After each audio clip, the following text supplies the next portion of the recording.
dedicated to southern and eastern Kentucky. This is WYMT Mountain News at 5:30. Good evening, I'm Steve Hensley. A new gaming hall is coming to southern Kentucky, offering slot-like machines to bet on historical horse races. Today, local and state leaders came together in announcing the Cumberland Mint Gaming Hall in Whitley County. WYMT's Phil Pendleton has more about how this came about and what it will mean for the region. For years, there has been talk about expanding horse racing in southeastern Kentucky. Here for this project, and we hope that by this time next year we're walking in and cutting a ribbon. Drawings show that the Cumberland Mint Gaming Hall will be a combination sports bar gaming center. The gaming machines look like slots, but we are told there's a difference. Here people will bet on historic horse races. And this is what the court talked about, that you're looking at it, and it's been a long time statutory scheme that you can look at this race and it'll say it's the 6th race with 8 horses in it, that it is not quite like a slot machine. Similar, but not like it. Kentucky lawmakers cleared up language earlier this year that caused the Supreme Court to rule HHR machines illegal. That law paved the way for construction to start on this facility that, when done, will lead to more than 200 jobs for the region. But some are questioning if this is simply the beginning of expanded gambling in Kentucky. I think what this facility being here also shows is that perceptions are changing. You know, this is an industry, whether you talk about the horse industry or a larger gaming industry, that is occurring all over the country. All major sports are actually getting actively involved in it. Within the next couple of months, a partner facility will open just up the interstate in Corbin that'll offer both live horse racing betting along with another facility for more HHR machines. That facility is expected to open late in 2023. In Whitley County, Phil Pendleton, now back to you. Williamsburg's mayor says he is hopeful the facility could be opened by the summer of next year and could coincide with a major expansion of the local water park. Another groundbreaking ceremony was held today, this one in Somerset. The ceremony was held to welcome a new distillery coming to our region called Horse Soldier Bourbon. The tourism project cost nearly $200 million. Coming up at 6, we'll share how this new distillery could help bring in new jobs and tourists to Pulaski County.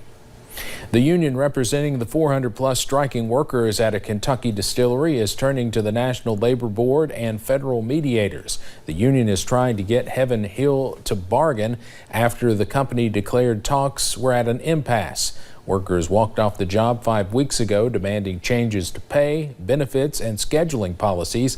The company responded yesterday threatening to hire new workers if what the company calls its last, best, and final offer is not accepted. We are offering additional paid time off. We are also enhancing all of our life insurance, 401k match, and sickness and accidents insurance. And so we are hopeful that our employees are excited about our offer and will come back to work. Union leaders say they have complained to federal authorities that the company is not negotiating in good faith. They hope to have the union jobs protected and to get talks going again. Well, some of us in the western parts of the area seeing a few clouds start to work in as we head into this evening. Not hurting temperatures a bit. As a matter of fact, it'll actually give us a pretty nice sunset out there. Mountain Parkway at Slade, you see in the distance some of those clouds beginning to work in. Otherwise, nice long shadows there on the roadway as the sun starts to set. Same thing from our camera here in Buffalo Mountain here in Perry County. Still sitting, by the way, at 70 degrees.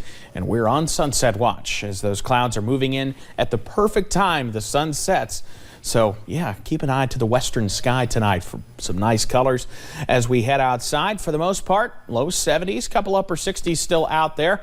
72, a popular number in the Cumberland Valley. As a matter of fact, pinpoint Doppler, it's still a clean sweep out there. Something we're going to continue to see, at least as we head through the day tomorrow, though changes are on the way. That's why you're going to want to keep that WYMT weather app handy. For tonight, though, we're in the mid-50s by the time we head to bed. We're into the upper 40s by the time we wake up in the morning. And we've got some showers on the way, as a matter of fact, as we head towards the end of the work week. I'll have the details on that coming up in just a bit.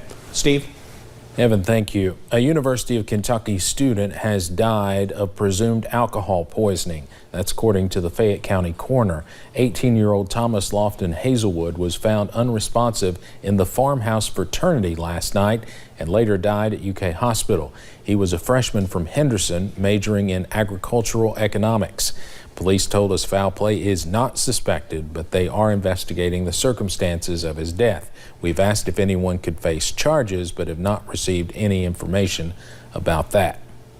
Former United Nations Ambassador Kelly Kraft made a stop in eastern Kentucky today, talking with students, faculty, and staff at Alice Lloyd College. WYMT's Dakota Makris has more from her visit. 30th United States Ambassador to the United Nations and the first woman to serve as ambassador to Canada. I believe in these students and I believe in their mission and their Christian values. I know each student here has the potential to be a future leader of America. Ambassador Kelly Kraft talking with students and staff at Alice Lloyd College's Free Enterprise Day convocation, talking about her time serving under former President Donald Trump. I think it's really important to talk about NATO in light of our current situation in Afghanistan. She says on 9/11, the Allies came together to defend America in Afghanistan, even talking about her time in foreign countries. I know this so well from serving as the U.S. UN ambassador, the way that when I arrive in a country, how they feel hope just by knowing that the U.S. UN ambassador has arrived. She says now that the U.S. is out of Afghanistan, she is worried other countries might try to take over.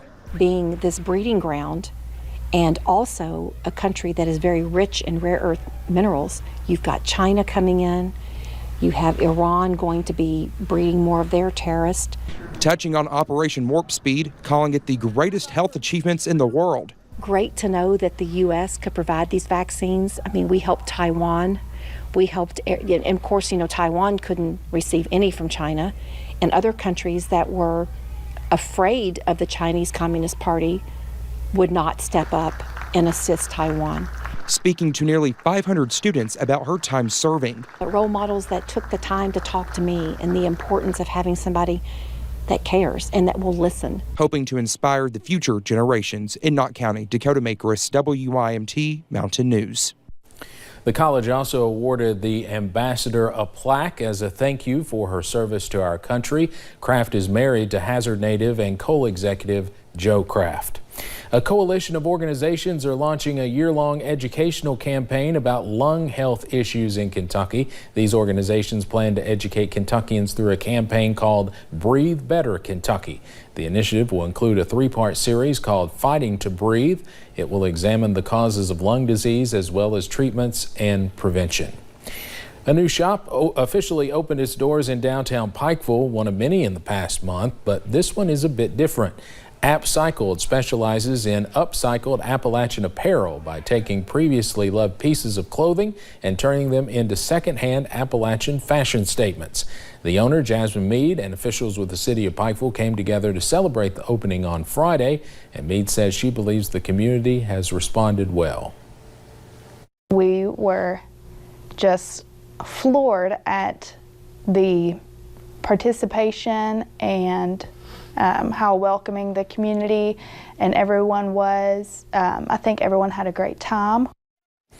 Mead says her shop has some plans for Halloween, including trick-or-treat bags and even more plans coming up for the holiday season. After not happening last year due to COVID-19, the North Fork Oktoberfest is back this Saturday in downtown Hazard. This year's Oktoberfest will be filled with popular bands including Sunday Best and Midlife Crisis. Many food and craft beer vendors will be there, but downtown Hazard coordinator Bailey Richards says they've added a few new events such as a cornhole tournament and a dachshund race. We've got something all day. We've got plenty of beer, plenty of food. So yeah, that's gonna be lots of fun to have people down and be able to do these things. The North Fork Oktoberfest will kick off Saturday afternoon at 12:30 and continue until 10 p.m. If you've ordered anything recently, like furniture, for example, you may be wondering, where is it? One class at the University of Kentucky is teaching students the effects of supply and demand in real time. Grad student Anders Andrus is learning and living supply chain management. He remembers when he couldn't find paper towels on the shelves. Miles says we've been spoiled by the concept of next day delivery. People want stuff quick, you know, we want one-day delivery, we want it fast, and that privilege is so heightened nowadays.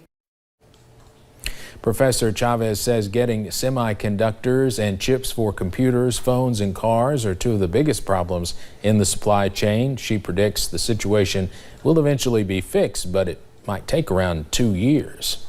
The trucking industry says its already serious labor shortage is getting worse. According to the American Trucking Association, the industry is down some 80,000 drivers. That's an all-time record high. A spokesman says many drivers are retiring or leaving the industry. Analysts say the driver shortage is contributing to the huge backlog at U.S. ports and supply chain slowdowns. 14 people were arrested during the Redneck Raves event in the Bowling Green area. Between Thursday and Sunday, Edmonson County officers held traffic stops in response to June's Redneck Rave event, where a man was impaled by a log and a man choked his girlfriend until she passed out. That was the one back in June. And several pounds of cannabis edibles were seized from someone who stated he was a vendor at the event. Now, Sheriff Shane Doyle said the most recent event went off much better than the previous one, and no criminal complaints were made. Students across Bowling Green get to experience National Farm to School Month this week at Need More Acres Farm in Scottsville. Today, students from Parker Bennett Curry visited the farm. After hopping off the bus, students received a slice of pumpkin bread with Cheney's milk. They learned about the vegetable fields and received lettuce plants to take home. Students also made their own meal kits to take home and prepare with their families. The experience is an all-around experience. They get to see nature, they get to see how things are actually grown, then they get to take that experience home and share it with their families. So hopefully when they're in the classroom and they're talking about plant life cycles and healthy nutrition, then they have a reference to the farm, and it makes it easier for a lot of students because we don't all learn the same. This field trip was made possible by the Fresh Fruit and Vegetable Grant through the Kentucky Department of Education. Coming up on Mountain News at 5:30, with cold and drier weather slowly approaching, we have some tips to keep your skin safe and smooth. And while it won't feel like the return of summer, we do have some warmer conditions on the way. I'll have the latest straight ahead.